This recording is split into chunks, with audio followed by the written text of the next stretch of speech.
करोनाचं सावट असल्यामुळं आपण थोडंसं साधेपणाने हा कार्यक्रम घ्यायचं ठरवलेलं होतं. तरी देखील नागरिकांचा उत्साह मी पाहिला. येताना नागरिकांना बाहेर थांबवलं होतं. नंतर मी आयुक्त कलेक्टर आम्ही सगळ्यांनीच निर्णय घेतला की आता बाहेर थांबलेत तर त्यांना आत घ्यावं आणि मग त्यांना आपण आतमध्ये घेतलं.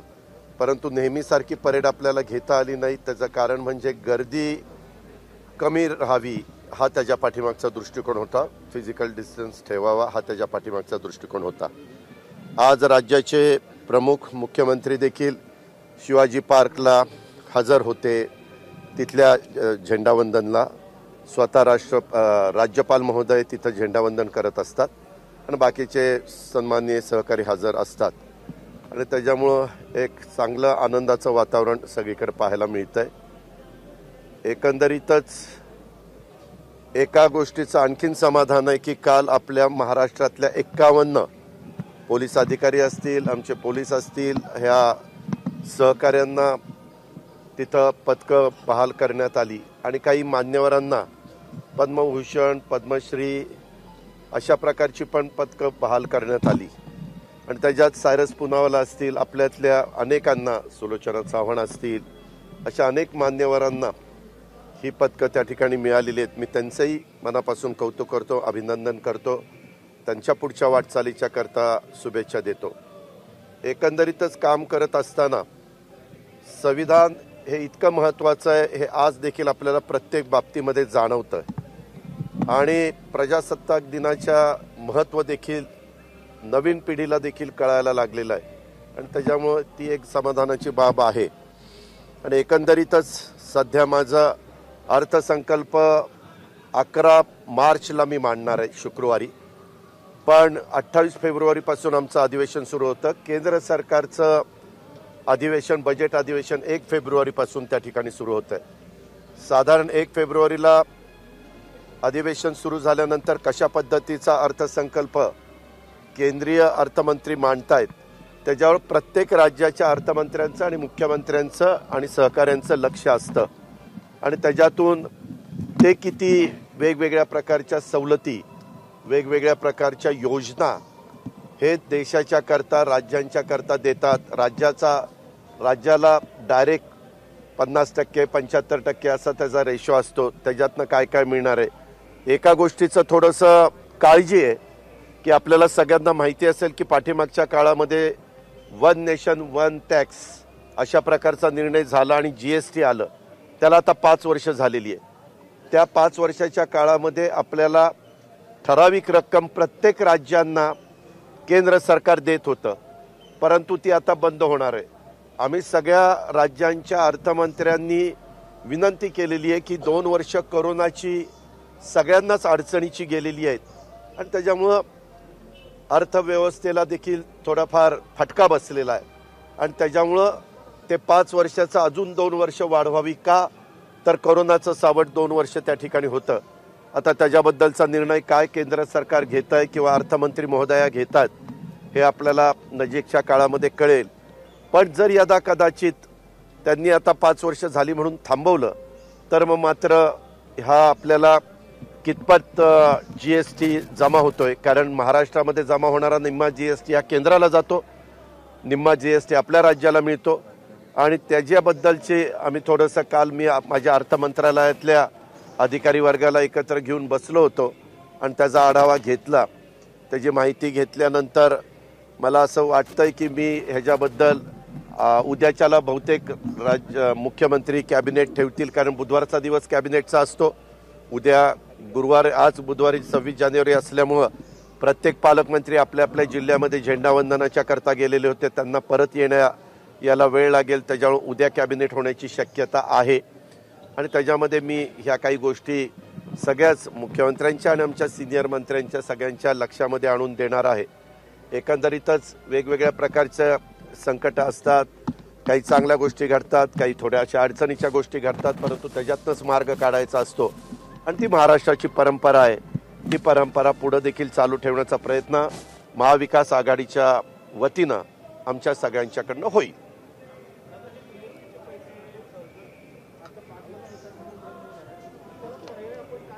नाही, त्या काळामध्ये असं ठरलेलं होतं की हा नवीन टॅक्स आलेला आहे, त्याच्यामुळं पूर्वीच्या काळामध्ये सेल टॅक्स आणि LBT अशा पद्धतीनं आपण टॅक्स गोळा करायचो आणि तो टॅक्स महानगरपालिकांना किंवा जकात ज्याला म्हणतो ते आपण चालायच्या आणि त्याच्यातनं महानगरपालिका, नगरपालिका, नगरपंचायती चालायच्या. परंतु नंतर ते इतकं अडचणीचं व्हायला लागलं आणि इतक्या तक्रारी वाढायला लागल्या, त्याच्यामध्ये काही काहींनी कॉन्ट्रॅक्ट दिलं, त्याच्यात मग प्रवासी देखील ST मधनं उतरल्यानंतर त्यांच्या बॅगा वगैरे चेक करायला लागल्या, अशा खूप अडचणी सुरू झाल्या. म्हणून बरेच वर्ष म्हणजे मोदी साहेबांचं सरकार यायच्या आधीच डॉक्टर मनमोहन सिंगांच्याच काळामध्ये वन नेशन वन टॅक्स अशा प्रकारची एक कल्पना पुढे आली आणि त्याच्यात कामाला सुरुवात झाली. परंतु त्याची अंमलबजावणी मात्र नरेंद्र मोदी साहेब प्राईम मिनिस्टर झाल्यावर झालेली होती आणि तेव्हा 5 वर्षाच्या करता त्यांनी लोक म्हणजे त्या टॅक्सच्या बाबतीमध्ये खूप काही फटका राज्यांना बसू नये म्हणून काही प्रमाणामध्ये त्यांनी अधिकचा मदत ही केंद्राकडनं प्रत्येक राज्याला होत होती. ती आता बंद होईल. त्याच्यामुळं आपल्या एकंदरीत बजेटवर काही परिणाम होतो का काय ह्याच्याबद्दल आम्ही चर्चा त्या ठिकाणी करतोय.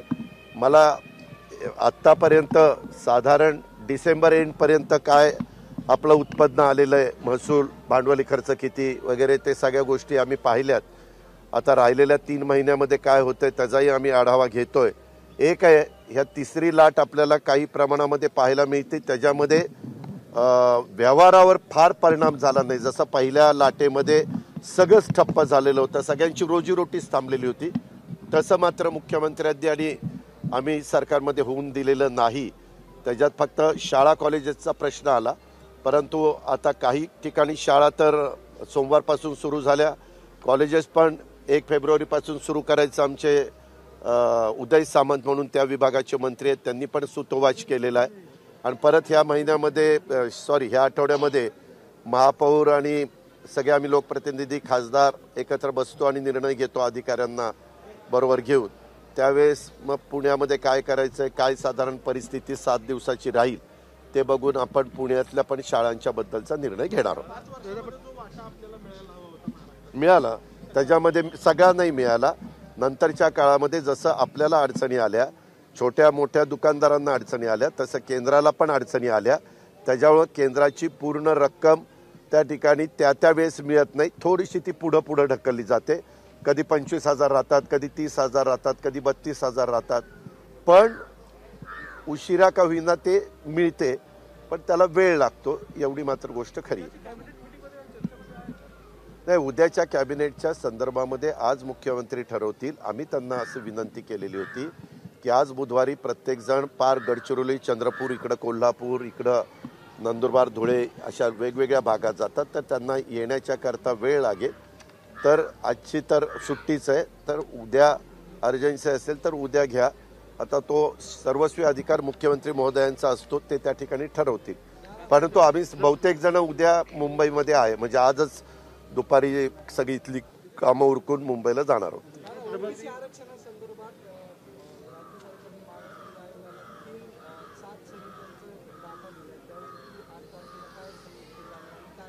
नाही, हे का, त्या आयोगाला पूर्णपणे स्वायत्तता आहे. त्यांना अशा पद्धतीनं कुठल्याही डायरेक्टिव्ह देण्याचा अधिकार सरकारला नाही. सरकार फार तर माहिती त्यांच्याकडे असेल ती माहिती देऊ शकतं, सरकारकडे काही डाटा असेल तर तो डाटा सरकार देऊ शकतं. तशा पद्धतीनं आमचे RDDचे ACS राजेश कुमार, त्यांनी त्यांच्याकडे काही डाटा होता, त्यांनी त्या ठिकाणी सांगितलं, आम्हाला प्रेझेंटेशन दिलं मंत्रिमंडळाला. त्यावेळेस आपल्याकडे असणारी माहिती त्यांना द्यावी आणि शेवटी निर्णय आयोगाने घ्यायचा आहे. आणि आयोगाने घेतलेल्या निर्णयाच्या संदर्भामध्ये आत्ता तर कोर्टामध्ये मॅटर चालू आहे आणि मग सुप्रीम कोर्ट तर सर्वोच्चच आहे, ते त्याबद्दलचा निर्णय त्या ठिकाणी घेतील. पण राज्य सरकार ह्या मताशी आहे की कुठल्याही परिस्थितीमध्ये सुप्रीम कोर्टाचे आदेश दिसत आहेत 50%च्या पुढे आरक्षण जाता कामा नये. सुप्रीम कोर्टाचा आदेश सगळ्यांना शिरसावंदी आहे. ह्याच्यामध्ये 50% आरक्षण, 50%पेक्षा आरक्षण पुढे जाता कामा नये. त्यावेळेस SC STचं तिथल्या पॉप्युलेशन लक्षामध्ये घेता आरक्षण त्यांना देऊन 50% जाईपर्यंत जेवढी गॅप राहील तेवढं मात्र सध्या तरी ओबीसींना प्रतिनिधित्व मिळालं पाहिजे. तो त्यांचा हक्क आहे, तो त्यांचा अधिकार आहे. आणि त्याही घटकाला त्यांच्यातले लोकप्रतिनिधी आले पाहिजे, ही राज्य सरकारची स्पष्ट भूमिका आहे. आणि वेळोवेळी मुख्यमंत्री महोदयांनी, मी, बाळासाहेब थोरातांनी, भुजबळ साहेबांनी, विजय वडेट्टीवार साहेबांनी, अनेक आमच्या सहकाऱ्यांनी ती मीडियाच्या समोर, जनतेच्या समोर मांडण्याचं काम केलेलं. राज्य सरकारची निवडणुका व्हाव्यात, एक कुणीतरी एक काय भूमिका आहे राज्य सरकारची? आमचं म्हणणं असं आहे की त्याच्यामध्ये वेळ पडली तर काही काळाच्या करता प्रशासक नेमावा लागला. महानगरपालिकेमध्ये आयुक्त प्रशासक राहतील, नगरपालिकेमध्ये चीफ ऑफिसर प्रशासक राहतील, जिल्हा परिषदेमध्ये CEO प्रशासक राहतील, ते प्रशासक ठेवावे. परंतु जर एकदा निवडणुका झाल्या तर पुन्हा 5 वर्ष गप्प बसावं लागेल. 5 वर्षाच्या करता थांबणं म्हणजे फार मोठा काळ आहे. त्याच्याकरता जेवढं लवकरात लवकर ह्याच्याबद्दलचा निर्णय हा आयोगाच्याकडनं होईल किंवा सुप्रीम कोर्टाने पण काही थोडीशी मुभा दिली. आता नंतरची लास्ट जी तारीख झाली त्याच्यामध्ये थोडंसं सगळेजण सुप्रीम कोर्टाला वस्तुस्थिती काय आहे आणि त्याच्यातले काय परिणाम होणार आहे, काय आमच्या ओबीसी घटकाला प्रतिनिधित्व करण्यापासून वंचित राहावं लागणार आहे हे लक्षात आणून दिलेलं आहे. आणि त्याच्यामुळं अजून एक पुढची तारीख त्यांनी दिलेली आहे. तोपर्यंत बाकीची अधिकची माहिती जे ते राज्य आपापल्या परीनं गोळा करते. त्याच्यामुळं आमची भूमिका ही आहे की ते लवकरात लवकर लागावं. तोपर्यंत निवडणुका महिना, 2 महिने, 3 महिने पुढे गेल्या तरी काही बिघडत नाही, काय आकाश पाताळ एक होत नाही. मला आठवतं एक काळ असा होता, 1979ला निवडणुका झाल्या, त्याच्यानंतर थेट 1992ला निवडणुका झाल्या. म्हणजे का 12 का 13 वर्ष निवडणुका नव्हत्या झाल्या. म्हणजे तो काळ. नंतर मग दर 5 वर्षांनी निवडणुका झाल्या पाहिजे अशा पद्धतीनं आपण आयोग नेमला किंवा काही वेगवेगळ्या त्याच्यामध्ये दुरुस्त्या केल्या, त्याच्यामध्ये काही बदल केले, काही कायदे केले, असं गोष्टी घडलेल्या आहेत. आणि आता पण तुम्ही बघताय ना, नवी मुंबई महानगरपालिकेची मुदत संपली, औरंगाबादची मुदत संपली तरी देखील तिथं आपण थांबलेलो आहे. आणि त्याच्यातनं फार काही ठीक आहे, काही नगरसेवकांना प्रतिनिधित्व मिळायला थोडं 2-4 महिने उशीर होईल, पण ओबीसी घटकाचे 5 वर्ष तर वाया जाणार नाही. राष्ट्रवादीत इन्कमिंग सुरू झाले. मालेगावमध्ये 27 नगरसेवक काँग्रेसमधून राष्ट्रवादीत प्रवेश करतात. इतर कुठल्या ठिकाणाहून उद्याच्याला राष्ट्रवादी भवनमध्ये काही कार्यक्रम होत असतो. आम्ही सहसा गुरुवारी राष्ट्रवादी भवनमध्ये असतो आणि त्यावेळेस काही जण पक्षामध्ये येऊ पाहतायत. त्यांचं आम्ही स्वागत करतोय. प्रत्येकजण आपापल्या परीनं महाविकास आघाडीला कुठलाही अडचण न येता पक्ष वाढवण्याचा प्रयत्न करत असतं. त्या पद्धतीनं शिवसेनेला, काँग्रेसला, राष्ट्रवादीला सगळ्यांना मुभा आहे. निवडणुकांमधला फॉर्म बघितलाय, ते बातम्या आल्या गेले 2-4 दिवस तुम्ही पुण्यामध्ये फार ऍक्टिव्ह नाहीये निवडणुकांच्या तोंडावरती आणि कार्यकर्ते नाराज आहेत. म्हणजे दादा उपमुख्यमंत्री असताना ज्या वेगानं किंवा ज्या तडफेनं निवडणुकीच्या बाबतीमध्ये निर्णय घेतात, काम करतात, दुसऱ्या पक्षांमधले कार्यकर्ते येतील जातील किंवा इतर कुठलेही मुद्दे, मात्र निवडणुकीची जी रणनीती असते त्याच्यातली तुमची आक्रमकता अजून दिसत नाही, म्हणून कार्यकर्ते नाराज आहेत. काही गोष्टी दाखवायच्या नसतात. कार्यकर्ते नाराज आहेत, त्यांना कसं खुश करायचं मला चांगलं माहिती आहे. मी आज इथं काम करायला 92 पासून सुरुवात केलेली आहे. मी 92, 97, 2002, 2007, 2012, 2017 एवढ्या निवडणुका त्या ठिकाणी आत्तापर्यंत आम्ही सगळ्यांनी मिळून लढवलेल्या आहेत.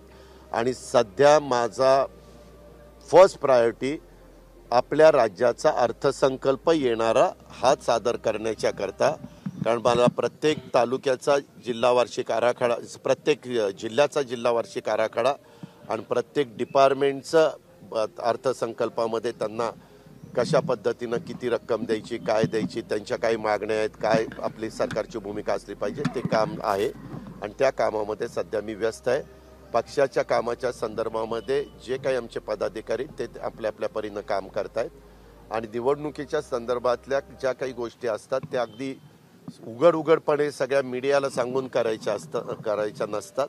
आमचं काम चाललेलं आहे. आमच्या कार्यकर्त्यांच्या मनामध्ये तसं असलं तरी कार्यकर्त्यांना समजून सांगण्याचं काम माझ्याकडनं होईल. धन्यवाद.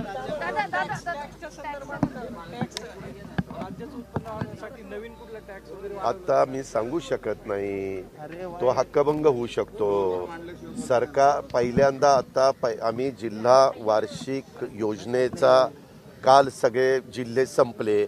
आता रिसोर्सेस वाढवण्याचे जे डिपार्टमेंट आहेत, मग आमचं GST आयुक्त असतील, आमचं एक्साईज असेल, आमचं रेव्हेन्यू असेल, आमचे हे जे वेगवेगळ्या प्रकारचे डिपार्टमेंट जे ज्याच्यातनं राज्याला मोठ्या प्रमाणावर महसूल प्राप्त करून देतात, त्याच्यातनं लिकेजेस कुठं असतील तर ते कमी करणं, आणि दुसरी गोष्ट राज्याच्या रिसोर्सेसमध्ये वाढ करणं. ती वाढ करत असताना सर्वसामान्य माणसाला त्याच्यातनं त्रास न होऊन देणं, आणि ज्यांची ऐपत टॅक्स भरायची आहे अशा घटकाकडनं कुठंही त्याच्यामध्ये लिकेज न होता तो टॅक्स कसा आपल्या तिजोरीमध्ये येईल अशा पद्धतीचं आमचं सगळ्यांचं काम चाललेलं आहे. आणि त्याच्या संदर्भात आम्ही सातत्याने मुंबईमध्ये सकाळी 9 वाजल्यापासून मंत्रालयामध्ये संध्याकाळपर्यंत बसतोय आणि चर्चा करतोय. निधी वाटपातल्या अनियमिततेबद्दल नितीन राऊतांनी पत्र लिहिलंय तुम्हाला. निधी वाटपातल्या कुठली निधी, कुठला निधी वाटप? याच्यामध्ये आता जो निधी देण्यात येईल काही नाही. निधी देत असताना जिल्हा वार्षिक योजनेचा निधी त्या जिल्ह्याची लोकसंख्या, त्या जिल्ह्याची ग्रामीण लोकसंख्या, त्या जिल्ह्याचा मानव विकास निर्देशांक आणि त्या जिल्ह्याचं क्षेत्रफळ असं काढून त्याला 100 मार्क दिलेले आहेत, आणि त्या पद्धतीनं सूत्र ठरलेलं आहे, आणि त्या सूत्राप्रमाणे आपण निधी देत असतो. त्याच्यामुळे तिथं काही आपण एकाला जास्त एकाला कमी असा भेदभाव करत नाही. शेवटी राज्यकर्ते कुणी असले तरी संपूर्ण राज्य डोळ्यासमोर ठेवून त्याच्यामध्ये निर्णय घ्यावे लागतात. असा पार्सलिटी करून चालत नाही, नंबर 1. त्याच्यामुळं मला नाही वाटत. त्यांचे काही स्टेटमेंट मी वाचलेले आहेत की ते म्हणले मी मुख्यमंत्र्यांना पत्र दिलंय, उपमुख्यमंत्र्यांना पत्र दिलंय. ते महावितरणचे स्ट्रीट लाईटची बिलं आणि पिण्याच्या पाण्याची बिलं ही थकलेली आहेत. त्यांचं म्हणणं किंवा ग्रामपंचायती देत नाहीत, नगरपालिका देत नाहीत, तर 14व्या वित्त आयोगाचा जर निधी त्यांचा जाणार असेल तर तो त्यांच्या हक्काचा निधी त्यांच्या ह्या लाईट बिलं वसूल करण्याच्या करता द्या. त्याच्याकरता त्यांनी व्याज, दंडव्याज हे सगळं माफ केलेलं आहे. चालू बिल एवढं म्हणजे जे काही बिल आहे ॲक्च्युली तेवढंच त्यांनी त्याच्यामध्ये लावलेलं आहे, आणि त्याच्यात काही 1000 कोटी रुपये हे वेगवेगळ्या घटकांचे माफ होत आहेत. तर ते पैसे आम्हाला लवकर द्या अशी त्यांची भूमिका आहे. बाकी त्यांनी दुसरं कुठलं आम्हाला देत नाही वगैरे असं नाही. त्याच्याकरता आम्हाला नगरविकास मंत्रालय, कारण नगरपालिका, नगरपंचायती आणि महानगरपालिका ह्यांची स्ट्रीट लाईट वगैरे बाकीचं सगळं ते नगरविकास खात्याकडे येतं, आणि ग्रामविकासकडं ग्रामपंचायतीचं येतं. म्हणून आम्ही हसन मुश्रीफ आणि एकनाथराव शिंदे यांना काही मुख्यमंत्र्यांनी सूचना केलेल्या आहेत. चीफ सेक्रेटरीला ह्याच्यामध्ये लक्ष घालायला सांगितलेलं आहे, आणि दोन्ही विभागाचे सचिव म्हणजे गगराणी, महेश पाठक आणि इकडं राजेश कुमार ह्या तिघांनाही ह्याच्यातनं समन्वय साधून आमच्या ऊर्जा विभागाचे वाघमारे म्हणून सचिव आहेत, त्यांना असं सगळ्यांना आम्ही तिथं कामाला लावलेलं आहे. तर त्याच्यात आता कुठपर्यंत त्याचा अभ्यास झाला ते उद्याच्याला आम्हाला माहिती मिळेल. चंद्रकांत पाटील एवढी मोठी व्यक्ती आहे की त्यांनी केलेल्या वक्तव्याबद्दल एका छोट्या अजित पवारनी काही टीका करणं म्हणजे बरोबर नाही. मोठ्या माणसांच्या बद्दल मोठ्या माणसांनी बोलावं. मी अतिशय छोटा आहे. शाळा सुरू करण्याचा आनंद असला तरी विद्यार्थ्यांच्या आरोग्याचा प्रश्न हा आहेच. याच विषयावरती आपण लोकशाही विशेष मध्ये करणार आहोत चर्चा. लसीकरणाशिवाय विद्यार्थी किती सुरक्षित? चर्चेपूर्वी पाहूयात लोकशाहीचा हा विशेष रिपोर्ट.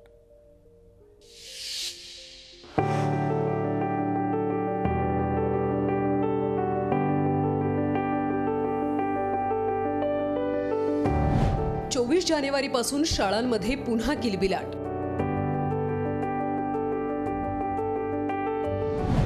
शाळा सुरू करायला मुख्यमंत्र्यांची परवानगी.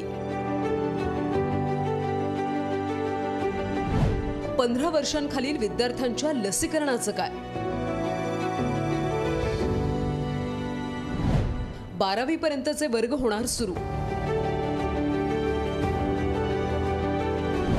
लसीकरणाशिवाय विद्यार्थी किती सुरक्षित?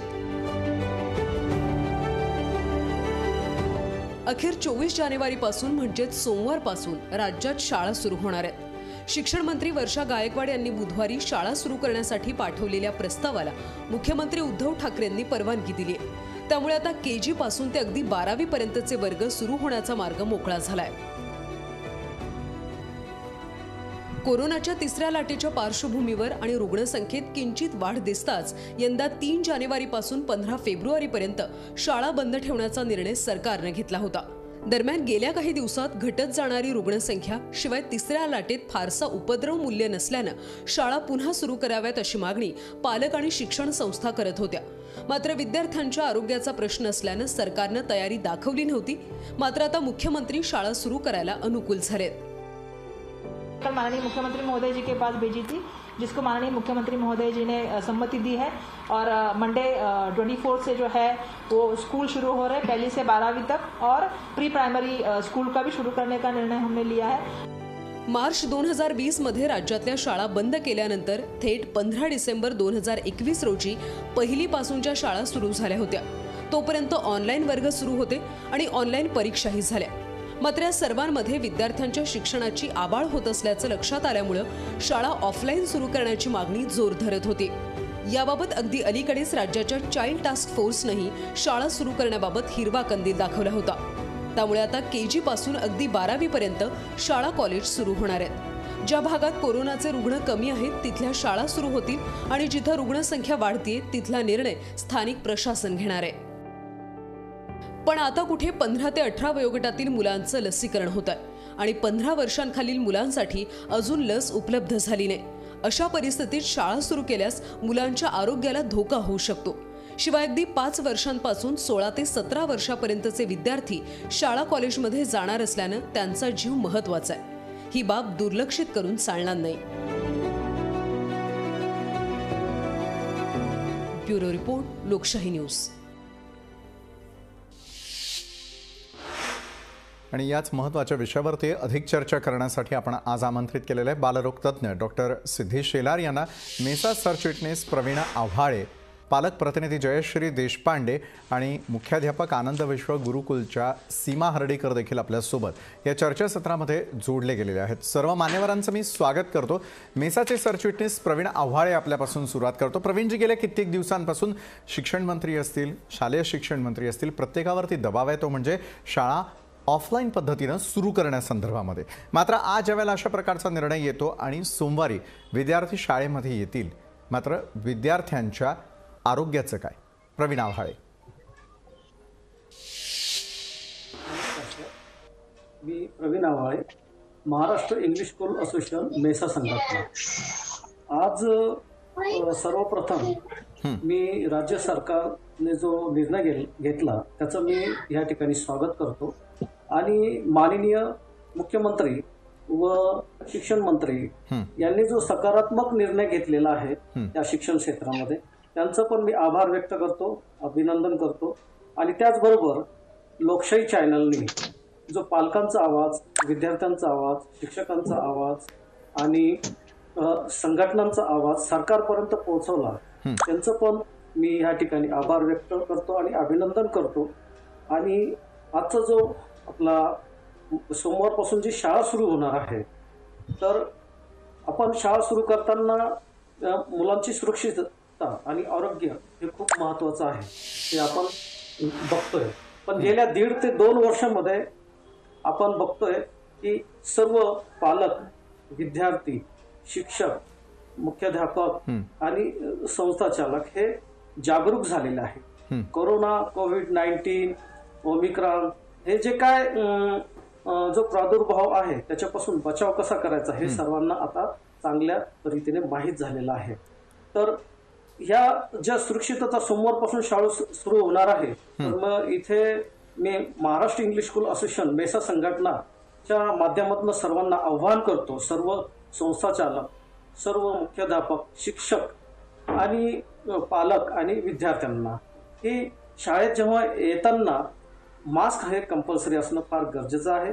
त्याचबरोबर सॅनिटायझरचा वापर पण करणं आवश्यक आहे. सोशल डिस्टन्स म्हणजे एका बेंचवर एक आणि अंतर ठेवणे 6 फुटाचं अंतर आवश्यक आहे. त्यानंतर जेवणाचा डब्बा हा मला वाटतं की सध्या तरी तो नसावा. आपण 3 ते 4 तासाची शाळा ही जे सरकारने नियम आपल्याला दिलेला आहे SOP, त्या नियमाने आपण सध्या शाळा भरवायला काहीच हरकत नाहीये. बरं, एका बाजूला तुम्ही आवाहन करताय प्रवीणा आव्हाडेजी, मात्र सीमा हर्डीकर ज्या मुख्याध्यापिका आहेत त्यांना मला प्रश्न करायचा आहे.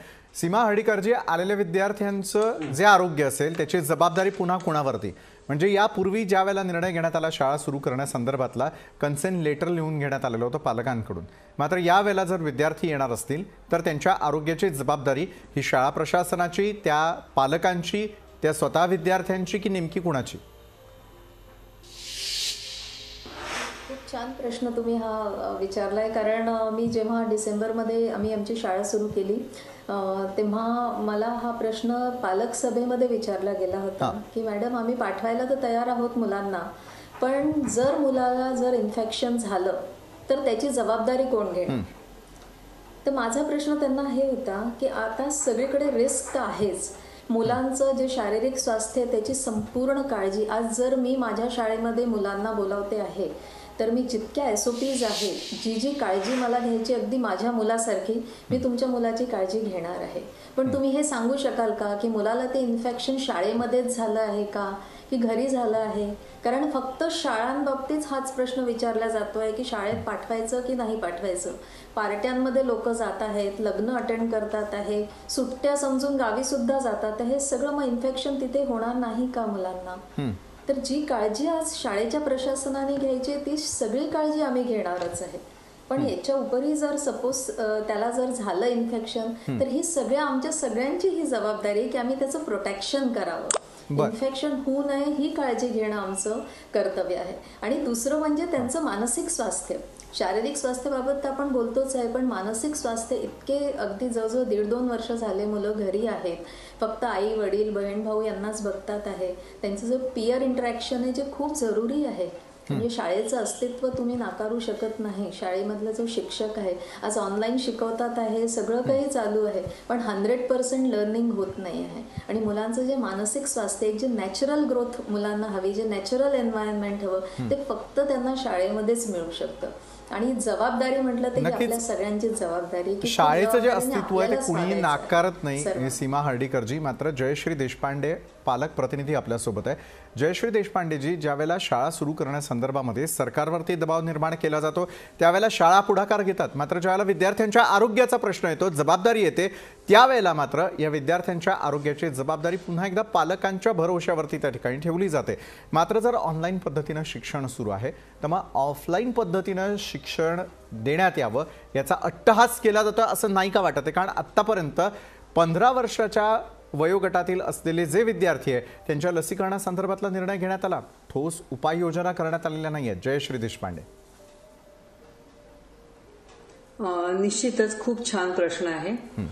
आपण जेव्हा वारंवार म्हणतो की मुलं इकडे जातात, मुलं तिकडे जातात, असं होतं तसं होतं, सगळ्या गोष्टी आम्हाला मान्य आहेत. परंतु मुलं जेव्हा शाळेमध्ये येतात तेव्हा ती आमची जशी मुलं असतात तशी स्कूल मॅनेजमेंटची पण मुलं असतात. कोविड जेव्हा आला तेव्हा तो कोविड हा कोणा एकामुळे आलेला नव्हता, त्याला सगळेच जण जबाबदार होते त्या स्प्रेडिंग होण्यासाठी. तर आता मला असा प्रश्न पडतो की जेव्हा आमची मुलं शाळेमध्ये आम्हाला पाठवायची आहेत तर ह्याची सगळी जबाबदारी पालकांनी का घ्यायची? उद्या जर एखादं मूल कोविड पॉझिटिव्ह निघालं, ना ती स्कूल मॅनेजमेंटची चूक असेल ना ती पालकांची चूक असेल. बिकॉज काही गोष्टी या सध्या नॅचरल झालेल्या आहेत, त्याला कोणीच रोखू शकत नाहीये. परंतु पालकांकडनं हा कन्सेंट लिहून घेणं आणि सगळी जबाबदारी झटकून देणं हा एक सरकारने काढलेला खूप मोठा एक मला वाटतं की सरकारची पळवाट आहे. पालक यांच्यामध्ये कुठेतरी दरी निर्माण करण्याचा एक प्रयत्न सुरू आहे. आणि खरं तर शाळा सुरू करण्याचा निर्णय झालेला आहे, खूप चांगला निर्णय आहे, अपेक्षित निर्णय होत आहे, सगळं मान्य आहे. परंतु सरकार एकीकडे 2 वॅक्सिन घेतल्याशिवाय हे करायचं नाही, बसमध्ये यायचं नाही, गव्हर्नमेंट ऑफिसेसमध्ये जायचं नाही, ट्रॅव्हल करायचं नाही, ट्रॅव्हलला पास लागतो, ह्या सगळ्या गोष्टी असताना जर 15 वर्षाखालच्या मुलांना अजून वॅक्सिनच मार्केटमध्ये आलेले नाहीये तर ह्या मुलांच्या शाळा सुरू करण्याची घाई कशासाठी करते? नो डाऊट की 15 पासून पुढे जिथे वॅक्सिन अवेलेबल आहे तिथे, आणि तो जो एक वयोगट आहे की त्या वयोगटामधल्या मुलांना किमान समजतं की कोविड म्हणजे काय, आपण काय प्रिकॉशन घ्यायची. आम्हाला खरंच प्रश्न पडतो की एखादं लहान मूल जर का उद्या दुर्दैवाने कोविड पॉझिटिव्ह झालं तर त्या मुलाला आयसोलेशन म्हणजे काय कळेल का हो? आणि त्या मुलाला आयसोलेट करत असताना जर त्याचे पालक त्याच्या संपर्कात आले तर हा सगळा स्प्रेड होणार आहे. आता खूप घाई होतीये.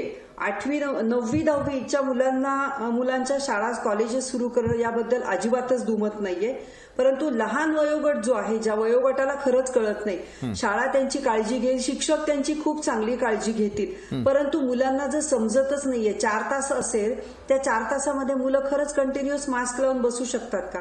आपण तरी बसू शकतो का हो? कारण स्कूलमध्ये जेव्हा मुलं जाणार आहे तेव्हा ती एका वर्गामध्ये राहणार आहे, एका वर्गामध्ये राहिल्यानंतर ते एका समूहात राहणार. समूहात राहिल्यानंतर 4 तास मास्क लावणं हे ऍब्सोल्युटली डिफिकल्ट आहे. नक्कीच. जयश्री देशपांडे, म्हणजे आपल्याकडे मी पुन्हा एकदा येणार आहे. प्रवीण आव्हाळे यावेळेला हात उंचावत आहेत, त्यानंतर डॉक्टर सिद्धी शेलार, बालरोग तज्ज्ञ, यांच्याकडे देखील मला जायचं आहे. प्रवीण आव्हाळेजी, सर्वात मोठं आव्हान आहे हे खरं तर, विद्यार्थ्यांनी घरातून आता बाहेर पडावं की न पडावं.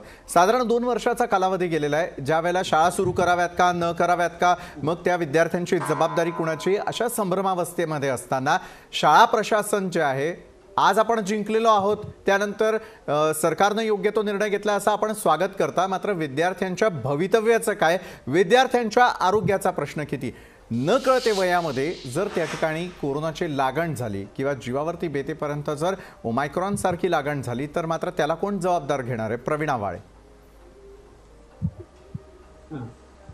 गेल्या 1.5 ते 2 वर्षापासून आपण महाराष्ट्रात आणि आपल्या देशामध्ये जे कोविड-19 आहे, कोरोनाचा जो प्रादुर्भाव होतोय, तर आपण बघतोय की किती मुलांना आणि किती शाळेमध्ये, बोटावर मोजण्या इतक्या शाळा आणि त्या शाळेतल्या मुलांना कोरोनाचं जे लागण झालेली आहे. म्हणून काय पूर्ण महाराष्ट्रातल्या सरसकट शाळा बंद करणं हे योग्य नाहीये. आणि दुसरी गोष्ट की आपण लहान मुलं, जे बालवाडीतले मुलं आहे, नर्सरी ज्युनियर सिनियरची मुलं आहेत, 1ली 2रीचे, ज्या मुलांनी अजूनपर्यंत शाळाच बघितलेली नाहीये, की डायरेक्ट मुलं, जे 1लीची मुलं आहेत ते डायरेक्ट 3रीला गेलेले, त्यांना लिहिता वाचता येत नाही, त्यांना गुणाकार, भागाकार आणि वजाबाकी आणि बेरीज हे माहीत नाहीये.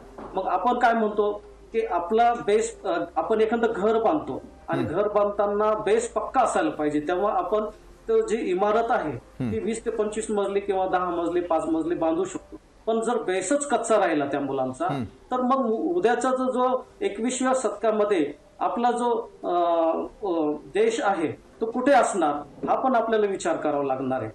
पण प्रवीण आव्हाळेजी, एकांगी विचार करून आपल्याला चालणार नाही, कारण महाराष्ट्रातल्या अनेक आश्रमशाळा असतील, अनेक शिक्षक असतील, अनेक विद्यार्थी असतील, बोटावर मोजण्या इतके नव्हे तर लक्षणीय अशा प्रकारची वाढ झाल्याचं अनेक शाळांमध्ये आपण पाहिलेलं आहे. बालरोग तज्ज्ञ डॉक्टर सिद्धी शेलार यांच्याकडे मी जातो यावेळेला.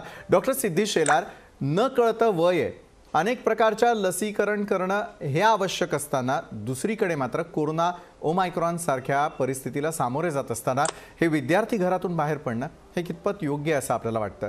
प्रवीण आव्हाळेजी म्हणाले की त्या ठिकाणी अनेक विद्यार्थी जे आहेत त्यांना गुणाकार, भागाकार वगैरे कळत नाही, मात्र ऑनलाईन पद्धतीनं सुरू असलेल्या शाळेमध्ये साधारणपणे याचा प्रयत्न तरी केला जातोय.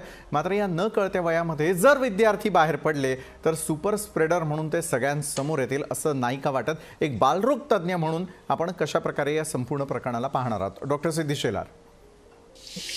सध्या रेस्ट्रिक्शन तुम्ही बघितले तर शाळांवर खूप जास्त आहे, जसं तुम्ही म्हणताय की मुलांना इन्फेक्शन होईल.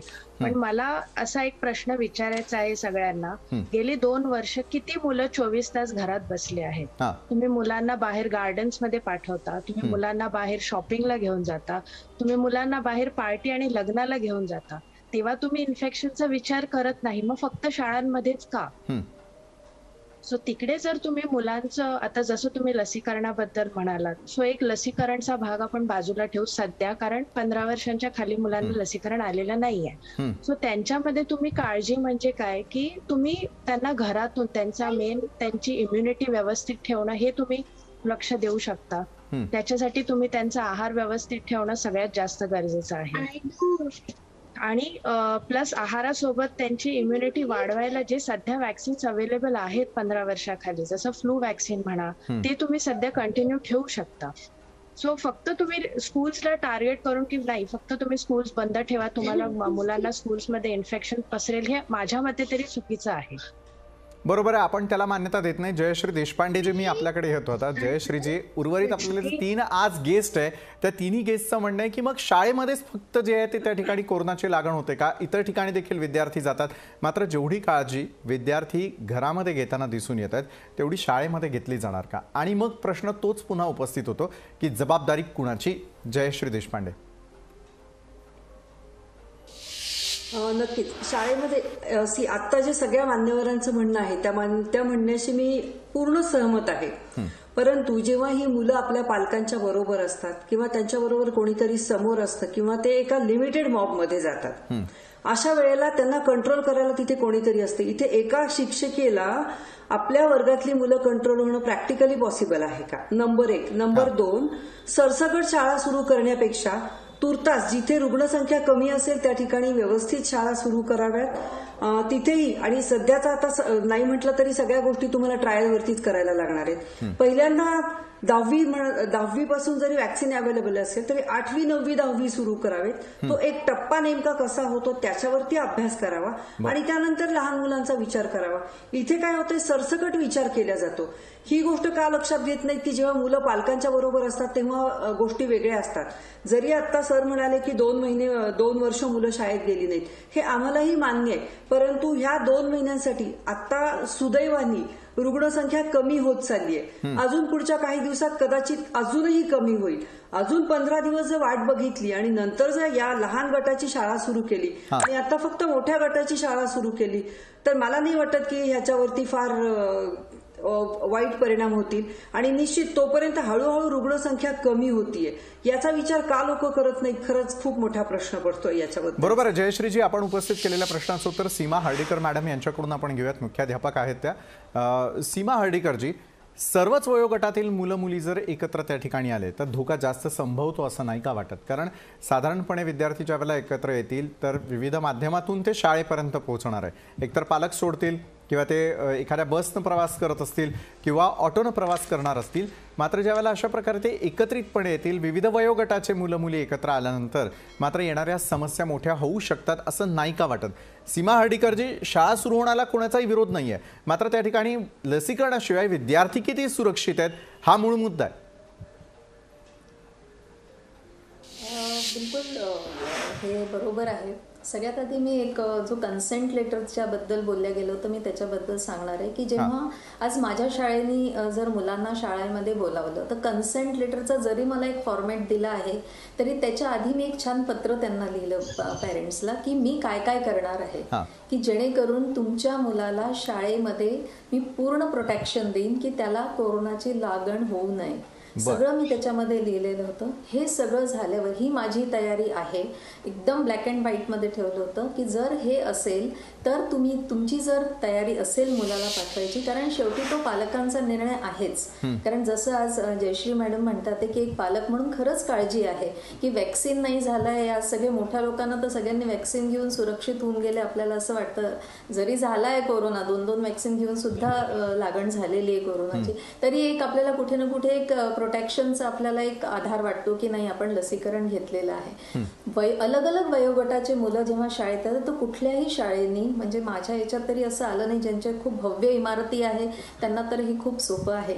आणि जर ज्या इमारती भव्य नाही आहेत, जिथे अगदी लिमिटेड सिटिंग अरेंजमेंट आहे, तर त्या लोकांनी असे टप्प्याटप्प्यामध्ये त्यांनी एका दिवसामध्ये फक्त 2 वर्ग बोलवले किंवा 3 वर्ग बोलवले. एका वर्गामध्ये जर 60 मुलं आहेत तर त्यांना 2-3 डिव्हिजनमध्ये विभक्त केल्या गेलेल्या आहे. सगळ्या शाळांनी, म्हणजे जितक्या माझ्या नॉलेजमध्ये शाळा आल्या त्यांनी ही काळजी नक्की घेतली की सगळे मुलं एकदम नाही येणार, त्यांना शिफ्ट्समध्ये. आणि पूर्ण शाळा आपण सुरूच नाही करत, अगदी 2 तास किंवा 3 तास. कारण 1.5-2 वर्ष मुलं घरी बसले तर त्यांना एक परत त्या ॲटमॉस्फिअरमध्ये परत आणणं ही एक प्रोसेस आहे. आपण असं नाही म्हणू शकत की मुलगा लगेच वर्गात येईल आणि त्याला शिकवायला सुरुवात होईल. कोणी तिथे शिकवायला बोलवतच नाही, त्याला त्या परत एन्व्हायरमेंटमध्ये परत आणायचं. घरी त्याला जे काही मुलाला नकळत जे काही त्यांच्यावर मानसिक आघात झालेला आहे, कोणाकोणाचे घरचे नातेवाईक वारलेले आहे, अनेक प्रश्न लोकांच्या घरामध्ये इकॉनॉमिक प्रॉब्लेम झालेले आहे, तर त्या सगळ्यामधनं त्यांना बाहेर काढायचा शाळांचा एक अगदी प्रयत्न आहे की कसं त्याला त्या परत ॲटमॉस्फिअरमध्ये परत आणायचं. आणि ही काळजी पूर्णपणे घेतली जाते की सगळे वयोगटाचे लोक एकदम त्या इमारतीत येऊ नये. टप्प्याटप्प्यांमध्ये प्रत्येक वयोगटाच्या लोकांना, मुलांना आपण असे सगळ्यांना टाइम दिलेला आहे आणि त्याप्रमाणे त्या मुलांना बोलावल्या जातं. सीमा हर्डीकरजी, जसं आपण म्हणता आहात की टप्प्याटप्प्यानं शाळा सुरू होणं गरजेचं आहे. काही ठिकाणी, ज्या ठिकाणी सगळ्यांना विलगीकरणामध्ये किंवा जास्तीत जास्त सोशल डिस्टन्सिंग ठेवून त्या ठिकाणी विद्यार्थ्यांना शाळा भरवणं असेल, 2-2, 4-4 तासासाठी असेल, हळूहळू करत पुन्हा एकदा त्यांना रुटीनमध्ये आणणं जरी महत्त्वाचं असलं तरी देखील ज्यावेळेला सरकार एका बाजूला एक बाजू सांगतं आणि दुसऱ्या बाजूला दुसरी, म्हणजे तुम्हा आम्हाला जर लोकल नाही प्रवास करायचा असेल तर 2 वॅक्सिनेशन झालेलं कंपल्सरी आहे, मॉलमध्ये जायचं असेल तरी हेच. मात्र लहान मुलांच्या बाबतीमध्ये कुणाच्या प्रेशरखाली या शाळा सुरू केल्या जातात किंवा मग फक्त सरकार झुकतंय आणि शाळा सुरू करण्यासंदर्भातला निर्णय घेत आहे, मात्र याची जबाबदारी पुन्हा एकदा पालक आणि फक्त शाळा प्रशासन यांच्यावरच येणार आहे का? सरकारी पातळीवरती असलेली दुटप्पी भूमिका, याला नेमकं कोण कारणीभूत? या अनुषंगाने ही चर्चा या सर्व मान्यवरांबरोबर सुरू राहील. एका छोट्याशा ब्रेकनंतर आम्ही लगेच परततोय.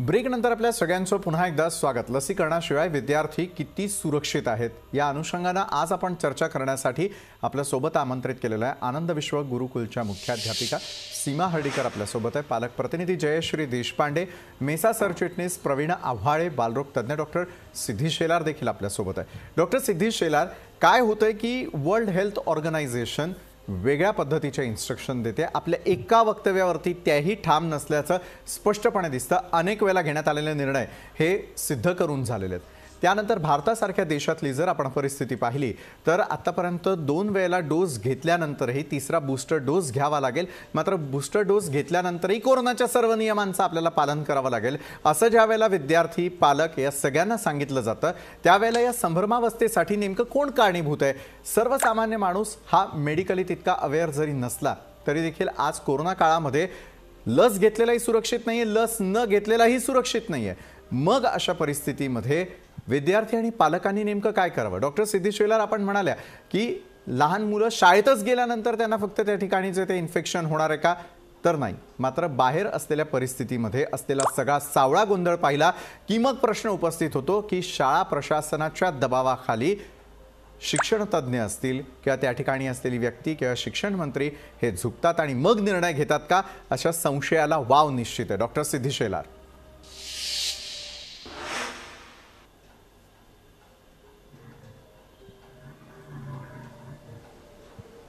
डॉक्टर सिद्धी, माझा आवाज येतोय आपल्यापर्यंत?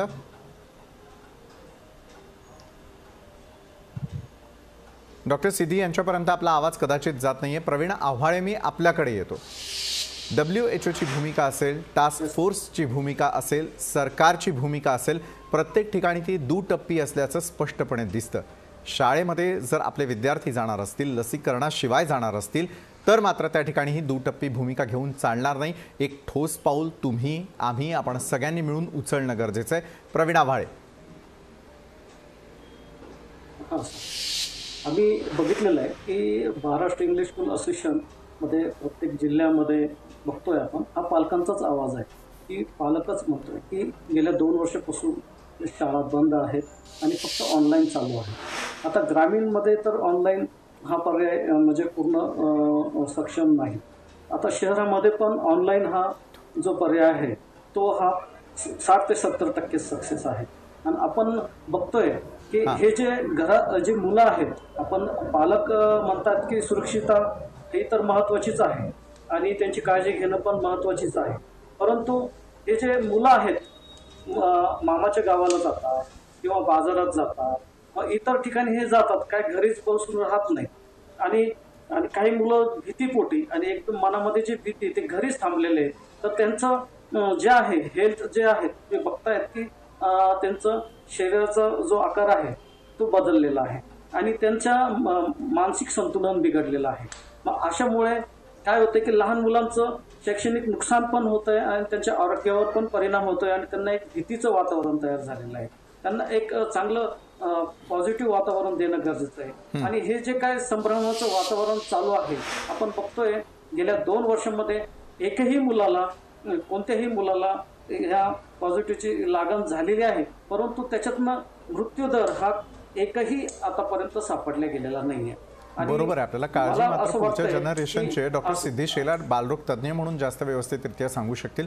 डॉक्टर सिद्धी शेलार, लसीकरणाच्या बाबतीमध्ये असलेली संभ्रमावस्था आपण सगळेजण पाहतो आहोत. ज्यानं लस घेतलेली आहे तोही सुरक्षित नाही आहे, ज्यानं लस घेतली आहे तोही सुरक्षित आहे याची कोणी गॅरंटी द्यायला तयार नाही.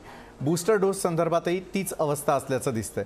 ज्या वेगवेगळ्या वयोमानानुसार वेगवेगळ्या टप्प्यांमध्ये आपल्याकडे लसीकरण सुरू करण्यात आलं, तितकंच लसीकरणासंदर्भामध्ये आपण लहानग्यांच्या बाबतीमध्ये निष्काळजी आहोत का? डॉक्टर सिद्धी शेलार, बाहेर असलेली संभ्रमावस्था ही जशी पालकांमध्ये आहे, विद्यार्थ्यांमध्ये देखील तीच असणार आहे.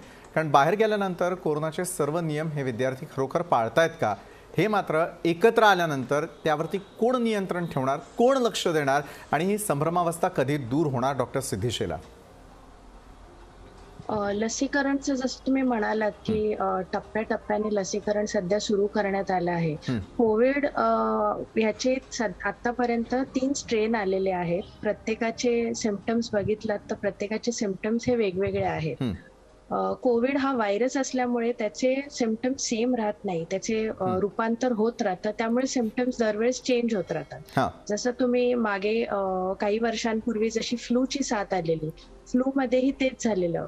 त्याचे स्ट्रेन्स भरपूर आले, प्रत्येक स्ट्रेन्सचे सिम्पटम्स वेगवेगळे होते. त्यामुळे फ्लू वॅक्सिनचा पण आपण इंट्रोडक्शन तसंच केलेलं की 2 डोस सुरुवातीचे प्लस दर वर्षाला आपल्याला बूस्टर घेणं हे गरजेचं होतं. सो तसंच कोविडचंही तसंच सध्या तरी चालू आहे की तुम्ही 2 वॅक्सिन घेतल्यानंतर बूस्टर आपल्याला घेणं गरजेचं आहे. बूस्टर हे अँटीबॉडी आपल्या शरीरात जे अँटीबॉडी काही काळानंतर कमी होतात ते बूस्टर डोसमुळे परत वाढायला हेल्प करतात. सो सध्या जोपर्यंत 15 वर्षांच्या खाली मुलांसाठी स्पेसिफिकली कोविडचं वॅक्सिन येत नाहीये तोपर्यंत सध्या त्यांच्यासाठी ऑप्शन हे फ्लू वॅक्सिन आहे. प्लस त्यांची ओव्हरऑल बाकीचेही वॅक्सिनेशन्स. मुलांमध्ये कोविड हा कधी होतो, जेव्हा त्यांची इम्युनिटी शक्ती जी आहे ती कमी होते. सो तुम्ही वॅक्सिन्सवर भर देण्यापेक्षा त्यांच्या इम्युनिटीकडे लक्ष जर जास्त दिलं तर ते त्यांच्यासाठी जास्त उपयोगी राहील. बरं, जयश्री देशपांडेजी, मी आपल्याकडे येतो की डॉक्टर सिद्धी शेलार यांनी स्पष्टीकरण दिलं, प्रवीणा आव्हाळे यांनी देखील, मेसाचे सरचिटणीस आहेत त्यांनी देखील स्पष्टीकरण दिलं. मात्र जयश्री देशपांडेजी, तरी देखील आपण विद्यार्थ्यांना जे आहे ते पाठवण्यासाठी तयार आहोत का?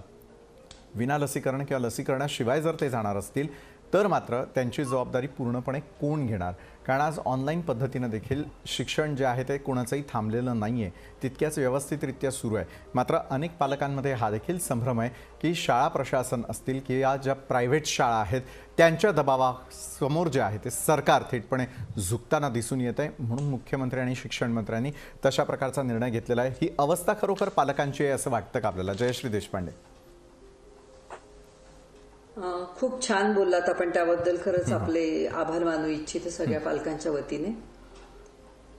असा निर्णय घेण्यामागे खरंच मुख्यमंत्र्यांनी असा निर्णय घेतील अशी अपेक्षा आम्हाला नव्हती. 10वी ते 12वीच्या पुढच्या मुलांचं तुम्ही शाळा सुरू कराल याच्याबद्दल निश्चितच खात्री होती थोडीशी की ते शाळा सुरू केल्या पण पाहिजे, त्याच्याबद्दल आमचं दुमतच नाहीये. परंतु सध्या असं कोणाच्या तरी प्रेशरमध्ये येऊन, कारण आत्ताची जर परिस्थिती बघितली तर गेल्या काही दिवसांमध्ये आता अशाही कंप्लेंट सुरू झाल्यात की शाळा सुरू होतात, शाळांमध्ये असं सांगितलं जातं की आम्ही सगळ्या SOPs फॉलो करू, परंतु वस्तुस्थिती खूप वेगळी असते. म्हणजे मूल जेव्हा तुमचं गेटवरून आतमध्ये जातं तर आतमधली परिस्थिती सगळी वेगळी असते. या सगळ्या परिस्थितीला नेमकं जबाबदार कोण? कारण अशी जर परिस्थिती नसती तर मध्यंतरी ज्या शाळा सुरू झाल्या होत्या त्या शाळा परत बंद झाल्याच नसत्या. एवढी मोठी रुग्णसंख्या वाढली, ती रुग्णसंख्या एवढ्या प्रमाणात वाढली नसती. कोण सिम्प्टमॅटिक कॅरियर, कोण असिम्प्टमॅटिक कॅरियर, असे खूप सगळे गोंधळ सध्या सुरू आहेत. तर मुख्यमंत्र्यांनी जो निर्णय घेतलेला आहे त्याच्याबद्दल मला खरंच आपल्या माध्यमातून मुख्यमंत्री साहेबांना एक विनंती करायची आहे की तुम्ही 10वी आणि लसीकरण झालेल्यांची शाळा निश्चित चालू ठेवा. जिथे रुग्णसंख्या अत्यल्प आहे अशा ठिकाणी शाळा चालू करा. तिथेही आम्ही तिथेही दुमत नाही. परंतु ज्या मोठ्या सिटीजमध्ये मुलांना शाळेमध्ये पाठवताना सगळ्यात पहिली अडचण येते ती ट्रान्सपोर्टची. पालकांना ट्रान्सपोर्टसाठी 4 तासाच्या शाळेसाठी शाळेत जाऊन सोडणं आणि घेऊन येणं हे पालकांना प्रॅक्टिकली पॉसिबल नाहीये. आश्रम शाळांचा विषय आहे, तर तिथे जर निवासी मुलं असतील तर खरं तर निवासी मुलांच्या पहिला टेस्ट करून घेणं, निवासी शिक्षकांच्या टेस्ट करून घेणं, शिक्षकांना सगळ्या शिक्षकांना बूस्टर डोस देणं आणि त्यानंतर निगेटिव्ह मुलं असल्याचा रिपोर्ट स्वतःच्या सोबत ठेवून, शाळांच्या सोबत ठेवून मग मुलांचं निवासी शाळा सुरू करणं. आणि जर तिथे दुर्दैवाने काही मुलं जर पॉझिटिव्ह आली तर तिथल्या तिथेच आयसोलेट आणि बाकीच्या मुलांची काळजी घेणं पण सोपं पडतं. परंतु आपल्या इथे असा प्रश्न नाही. आपल्या इथे मुलं जेव्हा पाठवायची तेव्हा पहिल्यांदा आता बस फॅसिलिटीजच खूप ठिकाणी अवेलेबल नाहीयेत. ऑलमोस्ट बस फॅसिलिटीज अवेलेबल नाहीयेत. आता पालकांचं म्हणणं आहे की फक्त 2च महिने राहिलेले आहेत, मग 2 महिन्यासाठी पुन्हा आमच्या मुलांच्या जीवाशी खेळायचं. 2 महिन्यांसाठी हा म्हणजे हे सगळे खूप कन्फ्युजन आणि 2 महिने जर का शाळा नाही झाली शेख स्वतः बोलतात आणि विद्यार्थ्यांच्या शाळेच्या मुद्द्यावरच ते बोलताय. मी पुन्हा एकदा आपल्याकडे येणार आहे, मात्र तत्पूर्वी अस्लम शेख नेमकं काय पालकांना आवाहन करतात, काय बोलतायत पाहूयात. नाही, पण एका आठवड्यामध्ये बहुतेक शाळांमध्ये लोक येणार, मुलं येणार आणि आपल्याकडे लस तयार आहे, आपल्याकडे टीम तयार आहे. आपल्याकडे जे मुंबईमध्ये फॅसिलिटी जर तुम्ही बघायला गेली तर या आपल्या देशामध्ये सर्वात जास्त फॅसिलिटी किंवा वॅक्सिनेशन सेंटर जर कुठे आहे तर मुंबईत आहे. आपल्याकडे स्टाफ रेडी आहेत. तर असं काय मला वाटत नाही की कुठे आम्ही कमी पडतो. नाही, शाळेची परिस्थिती आहेच ना. ऑलरेडी केसेस तुम्ही जर बघायला गेले तर जगात मिलियनच्या हिशोबाने येत आहे. म्हणजे अमेरिकामध्ये आजही 10 लाख येत आहेत, युरोपमध्ये 3-4 लाख प्रत्येक देशामध्ये येत आणि मुंबईमध्ये 10,000च्या खाली जर केसेस असतील तर शाळाचे निर्णय घेणं योग्य सर. कारण आता किती दिवस शाळा बंद ठेवायचा. शेवटी ऑलरेडी बाकी जर तुम्ही बघायला गेलं तर ट्रेन्स चालू आहेत, बाकीचे मार्केट्स आम्ही ओपन केलेले आहेत, 50% वरती हॉटेल्स ओपन केले आहेत, बाकी सगळे ठिकाणे चालू आहेत. तर शाळाच कशाला बंदी ठेवायचं आणि किती दिवस मुलांना वंचित ठेवायचं शिक्षणापासून. याला जोडून एक प्रश्न असा आहे की ज्या पद्धतीने सुरू हवी अशी मागणी पालकांची जरी असली तरी तेच पालक विद्यार्थ्यांचं लसीकरण पूर्ण व्हावं यासाठी कुठेतरी कुचराई करताना पाहायला मिळत आहेत. लसीकरण पूर्ण करण्यासाठी पालक पुढे येत आहेत. आता एकदा ते शाळेत किंवा कॉलेजेसमध्ये जाणार आणि तिकडे आपला कॅम्प असणार तर त्यांना ते लस घ्यावंच लागणार. त्यांना नाकारायचा प्रश्नच येत नाही. मला नाही वाटत की लसाचा आता कुठे प्रॉब्लेम येणार आहे मुंबईत. मुंबई शहराचा राष्ट्रवादीचे खासदार अमोल कोल्हे यांनी नथुराम गोडसे यांची भूमिका एका चित्रपटात केलेली आहे. जे राष्ट्रवादी काँग्रेस नथुरामांना विरोध करतं त्यांच्याच पक्षाचा खासदार नथुराम गोडसेंची भूमिका करतो. ते कलाकार आहेत आणि कलाकारनी आपली कलाकारी कुठल्या रोल त्याला भेटत आहे त्याच्यावरती करणार आहे.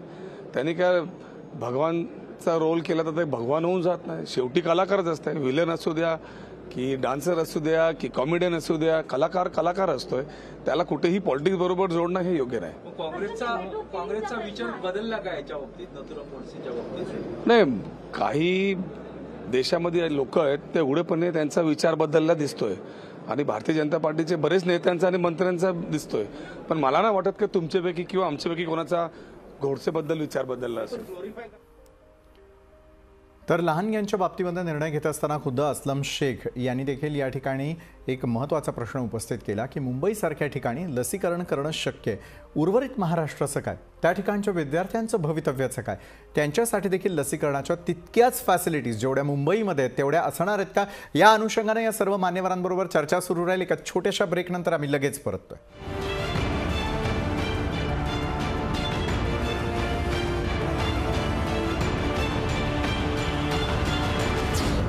ब्रेकनंतर आपल्या सगळ्यांचं पुन्हा एकदा स्वागत. लसीकरणाशिवाय विद्यार्थी किती सुरक्षित आहेत या अनुषंगानं आपण आज चर्चा करतो आणि आपल्यासोबत आहेत मेसाचे सरचिटणीस प्रवीण आव्हाळे, बालरोग तज्ज्ञ डॉक्टर सिद्धी शेलार आपल्यासोबत आहेत, पालक प्रतिनिधी जयश्री देशपांडे आणि सीमा हर्डीकर मुख्याध्यापक आहेत आनंद विश्व गुरुकुलच्या. जयश्री देशपांडे, मी आपल्याकडे येतो. मगाशी अस्लम शेख यांनी देखील एक मुद्दा उपस्थित केला. मुंबईसारख्या मेट्रो शहरामध्ये लसीकरणासंदर्भातले सगळे नियम पाळले जातील, तितक्या प्रमाणामध्ये जे आहेत ते लसीकरण केंद्रही सुरू केले जातील.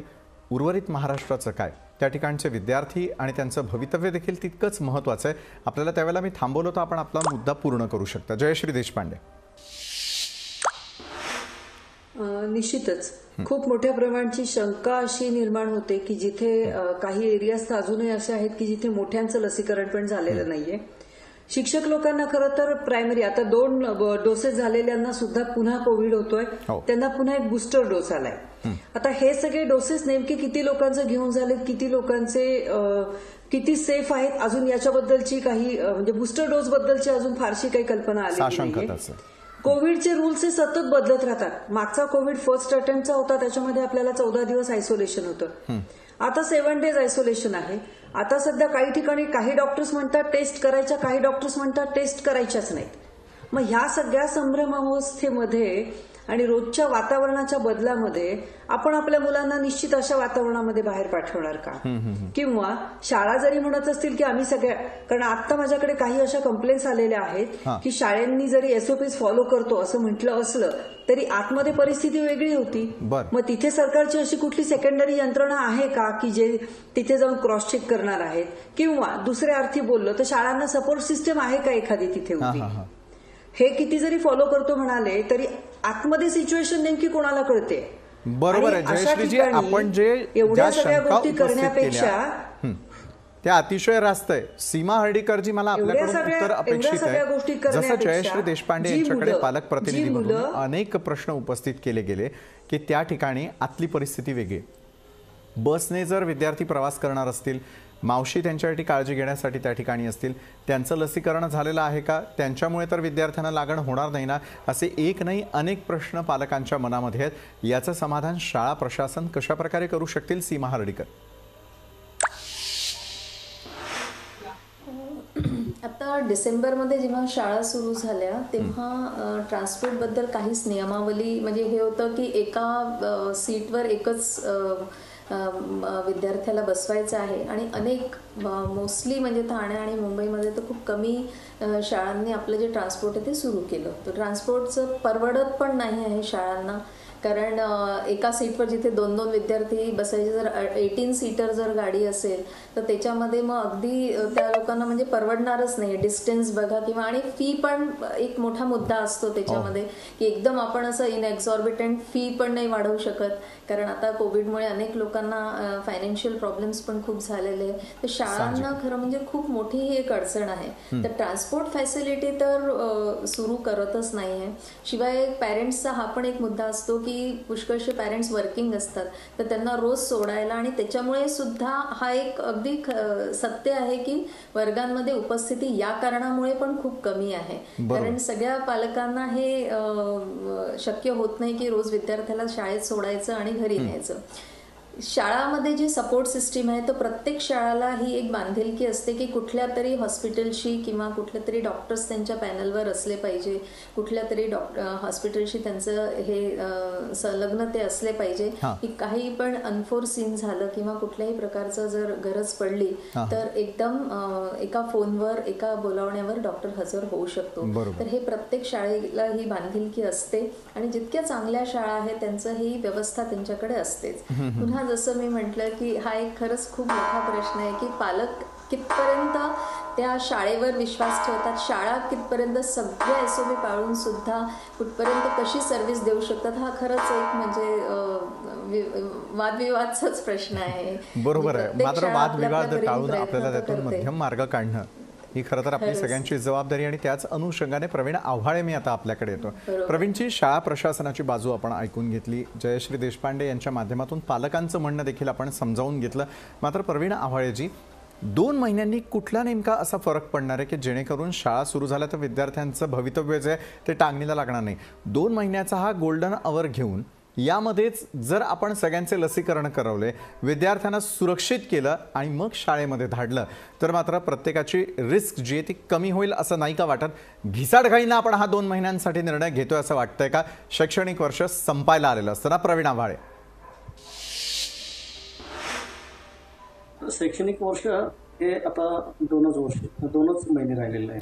बरोबर आहे तुमचं. परंतु आपण बघतोय की हा पालकांचा, आम्ही बघतोय की ग्राउंड लेवलला पालकांचा आवाज आहे, शिक्षकांचा आवाज आहे आणि मुख्याध्यापकांचा आणि सर्व जनतेचा आवाज आहे की मुलांचं आतापर्यंत खूप मोठं नुकसान झालेलं आहे.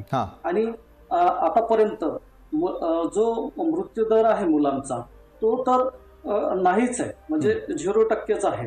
आणि याच्यामध्ये उगाच एक भीतीचं कारण केलेलं आहे पहिली लाट, दुसरी लाट, तिसरी लाट, एक भीतीचं वातावरण तयार केलेलं गेलं आहे. भीती कोण निर्माण करतं? भीतीच्या वातावरणामुळे आरोग्य आपलं जे आहे ते धोक्यात यायला लागलं आणि मुलं घाबरतायत याच्यामध्ये. इतकी भीती दाखवल्या जातीये की कसं करायचं, काय करायचं. आता शाळेमध्ये प्रत्येक शिक्षक हा मुलांची काळजी घेतो, मुख्याध्यापक हा जबाबदार असतो आणि प्रत्येक मुलांना गेटच्या आत आल्यानंतर टेम्परेचर चेक केलं जातं, मास्क घातलेलं आहे की नाही ते बघितलं जातं, सोशल डिस्टन्स मध्ये एका बेंचवर एक ठेवलं मुलं असतात आणि शाळा 3 ते 4 तास भरवलं जातं. जेवणाचा हा जो टिफिन आहे त्यांना अगोदरच सांगितलं जातं की तुम्ही नाश्ता किंवा जेवण करून या आणि घरी गेल्यानंतर मग तुम्ही नाश्ता किंवा जेवण करू शकता. मग ही जी भीती दाखवल्या जाते, ही भीती दाखवत गेले 2 वर्ष गेलेले आहेत आणि हे लक्षातच येत नाहीये की किती मोठं नुकसान होतंय मुलांना. हे किती म्हणजे 2 ते 3 पिढ्याचं म्हणजे शैक्षणिक नुकसान या मुलांचं झालेलं आहे. आणि मग आपण कसं 21व्या शतकात महासत्ता आपण होणार, आपला भारत देश कसं होणार, अशी भीती प्रवीणजी, फक्त आपल्या देशापुरती ही समस्या शिक्षणाची नसून इतर देशांमध्ये देखील परिस्थिती आपण पाहतोय. प्रवीणजी, खरोखर पुढच्या पिढीची जरी आपल्याला सगळ्यांना चिंता असली तरी देखील भीतीदायक वातावरण हे सरकारी पातळीवरती किंवा टास्क फोर्स पातळीवरती तयार केलं जाताना दिसतंय. या संदर्भामधले उगाचच्या असलेल्या वावड्या किंवा अफवा या आपल्याकडून नाही पसरवल्या जात. डॉक्टर सिद्धी शेलार, बालरोग तज्ज्ञ आपल्यासोबत आहे. डॉक्टर सिद्धी शेलार, ज्यावेळेला अशा प्रकारची संभ्रमावस्था निर्माण होते, भीतीचं वातावरण निर्माण केलं जातं, हे आरोग्य क्षेत्राकडून निर्माण केलं जातंय का?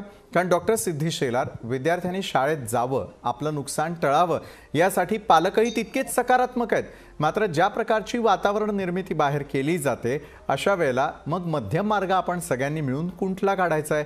डॉक्टर सिद्धी शेलार, लहान मुलांसाठीचं कुठल्याही प्रकारचं व्हॅक्सिनेशन नसेल तर या पुढच्या 2 महिन्यांच्या कालावधीमध्ये थोडंसं थांबून या विद्यार्थ्यांचं जर आपण व्हॅक्सिनेशन केलं, लसीकरण करून जर आपण विद्यार्थ्यांना शाळेमध्ये पाठवलं तर त्या संदर्भामध्ये काय गाईड करणारा ते बालरोग तज्ज्ञ म्हणून डॉक्टर सिद्धी? जर तुम्ही विचारलं की या 2 महिन्यात जोपर्यंत लसीकरण येत नाही तोपर्यंत मुलांमध्ये काय काळजी घ्यावी, हा जर तुमचा प्रश्न असेल तर माझं सांगणं एवढंच असेल की जर मुलांमध्ये जराही सर्दी, खोकला, ताप असेल तर तुम्ही त्यांना शाळेत पाठवू नये, पहिली गोष्ट. दुसरी गोष्ट, त्यांना तुम्ही तुमच्या बालरोग तज्ज्ञांकडे घेऊन जाऊन त्यांची व्यवस्थित औषधं करून जोपर्यंत त्यांचा मेन सध्याचा जो सध्याची जी कोविडची लाट आली आहे ओमायक्रॉनची, त्याची सिम्पटम सर्दी, खोकला आणि ताप याच्यावर अजून तरी मुलांमध्ये म्हणा किंवा मोठ्यांमध्ये म्हणा याच्यावर त्याची क्लिनिकल सिम्पटम्स गेलेले नाहीयेत. त्यामुळे ओमायक्रॉन हा माइल्ड व्हेरियंट तुम्ही म्हणू शकता. सो सर्दी, खोकला हा प्रत्येक लहान मुलामध्ये दर 15 तुम्ही कोविड घ्या किंवा प्री कोविड टाइम घ्या, कोविडच्या आधीचा काळ म्हणा, प्रत्येक लहान मुलामध्ये सर्दी, खोकला हा वारंवार होत राहतो. सध्या तुम्ही कोविडमुळे जो सर्दी, खोकला मोठ्यांमध्ये होत आहे त्याची ती भीती तुम्ही अननेसेसरीपणे लहान मुलांमध्ये पसरवली आहे. लहान मुलांमध्ये सर्दी, खोकला जो होतो नॉर्मली, तो तुम्ही नॉर्मली औषधं घेऊन मुलांना घरी ठेवून जोपर्यंत ते बरे होत नाही तोपर्यंत तुम्ही त्यांना शाळेत पाठवू नका, एवढंच म्हणणं राहील. आणि बाकी त्यांच्या जनरल इम्युनिटीची काळजी घेणं हेही तेवढंच गरजेचं आहे. नक्कीच डॉक्टर, आपण एका बाजूला आवाहन करताय. जयश्री देशपांडे, पालक प्रतिनिधी आपल्यासोबत आहे, त्यांना मला प्रश्न पुढचा करायचा आहे. जयश्री देशपांडेजी, या सर्व परिस्थितीवरती चर्चा केल्यानंतर एक पालक म्हणून आपण आश्वस्त होता का? दुसरीकडे सरकारनं जर घेतलेला हा निर्णय आहे, मोठ्या स्वरूपाचा निर्णय, पुढच्या पिढीचा विचार करणारा अशा प्रकारचा हा निर्णय आहे आणि त्याच अनुषंगानं मग आपण सर्व विद्यार्थ्यांना शाळेमध्ये पाठवायचं आहे का, की तत्पूर्वी ज्या प्रकारे बालरोग तज्ज्ञांनी काही सूचना केलेल्या आहेत त्यांचं पालन करून आपण आता शाळांकडे पाहायला हवं आहे आणि 2 महिने थोडंसं थांबून लसीकरण आणि त्या दृष्टीनं पावलं उचलल्यानंतर विद्यार्थी शाळेत जाणं योग्य आहे असं आपल्याला वाटतं का? जयश्री देशपांडे. निश्चित डॉक्टर सिद्धी मॅडमनी आता जे सांगितलं त्या सगळ्या गोष्टींचं पालन सगळ्या पालकांनी करावं असं मी सगळ्या पालकांना आपल्या माध्यमांमधून आवाहन करते. परंतु हे जरी सगळं पालन आपण करत असलो तरी आता आपण मुलांच्या नेमकं इम्युनिटीबद्दल सांगू शकत नाही, कारण काही मुलांच्या सवयी वेगळ्या असतात, त्यांच्या घरातली वातावरण वेगळी असतात, त्याला एन नंबर ऑफ फॅक्टर्स त्याच्यामध्ये आहेत. आमचं म्हणणं असं आहे की सुदैवाने आता रुग्णसंख्या कमी कमी होत चाललेली आहे. तर जेव्हा रुग्णसंख्या ही एकदम मिनिमम मध्ये येईल तेव्हाच शाळा, लहान मुलांच्या तरी किमान शाळा सुरू कराव्यात. जिथे मुलांना वॅक्सिन अवेलेबल असेल त्या मुलांना वॅक्सिन देऊन पाठवावं। आज कोणी कितीही म्हणालं तरी जरी गव्हर्नमेंटनी शाळा सुरू करण्याचा निर्णय दिला असला तरी गव्हर्नमेंटनी याचा फेरविचार करण्याची आवश्यकता आहे। बरोबर। आज आपण बेधडकपणे खरंच आपल्या मुलांना शाळांमध्ये पाठवणार आहोत का, किंवा सरकारने जर त्यांचा निर्णय हा मुजोरपणे चालू ठेवला तर निश्चित किती पटसंख्या तुम्हाला तिथे शाळेमध्ये अवेलेबल होते हे बघणं गरजेचं आहे। दुसरी अत्यंत महत्वाची गोष्ट, ग्रामीण भागामध्ये तुम्ही सोशल डिस्टन्सिंग हे प्रॉपरली फॉलो करू शकता, परंतु शहरी भागांमध्ये हे अतिशय अवघड आहे। एका क्लासमध्ये जर का 50 मुलं असतील तर तुम्ही कुठल्या मुलांना सांगणार आहे तू येऊ नको आणि तू आज ये आणि तू उद्या ये? ओके, ते जरी तुम्ही केलं तरी मुलांच्या ट्रान्सपोर्टचं काय?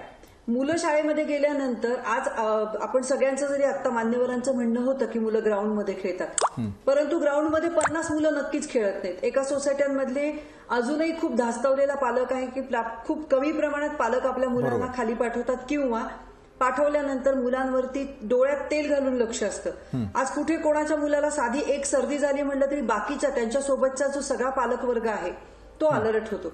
स्कूलमध्ये कॉन्टॅक्ट ट्रेसिंग करणं कितपत सोपं जाणार आहे हा खूप मोठा प्रश्न आहे। बरोबर आहे। आणि टीचर लोकांना हे मॅनेज करणं कितपत शक्य आहे, कारण एकीकडे म्हणायचं 2 मुलं आम्हाला हँडल होत नाहीत, मग 100 मुलांमध्ये आणि तुम्ही दुसरीकडे त्या टीचरांना सुद्धा एक खूप मोठ्या प्रकारच्या चॅलेंजमध्ये ढकलून देताय।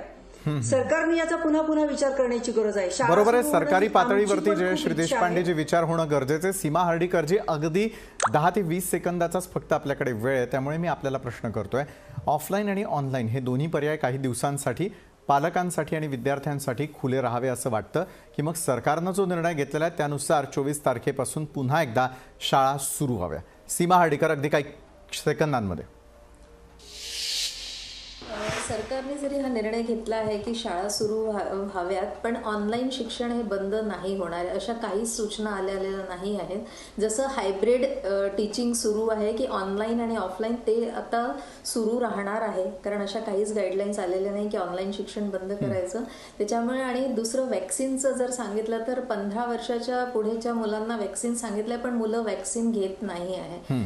त्याला सुद्धा पॅरेंट्सचा विरोध आहे असं माझ्या याच्यात निर्देशनास आलेलं आहे। स्वतःच्या कॉलेजमध्ये सुद्धा मी 2 दिवसाचा कॅम्प लावलाय, पण मुलं येत नाहीये, वॅक्सिन सुद्धा घेत नाहीये। तर बरोबर आहे। एक मध्यम मार्ग आता सरकारनं काढणं गरजेचं आहे, कारण प्रत्येक बाजू समजून घेण्याचा आपण या चर्चेच्या माध्यमातून प्रयत्न केला। धन्यवाद सीमा हर्डीकर मॅडम, जयश्री देशपांडेजी, प्रवीण आव्हाळे आणि डॉक्टर सिद्धी श्रीलार, आपण या चर्चासत्रात आमच्या सोबत जोडला गेलात त्यासाठी। विद्यार्थ्यांमध्ये आणि त्यांच्या पालकांमध्ये असलेली संभ्रमावस्था ही कायम आहे, कारण लसीकरणाशिवाय विद्यार्थी किती सुरक्षित आहे या प्रश्नाचं कोणीही ठोस उत्तर अद्यापपर्यंत देऊ शकत नाही। मात्र सरकारला याचं उत्तर द्यावंच लागणार आहे, कारण 2 महिन्यांचा फक्त शैक्षणिक वर्षाचा कालावधी संपत असताना देखील लसीकरणाशिवाय विद्यार्थ्यांनी शाळेत यावं हा अट्टहास सरकार का करताना दिसून येत आहे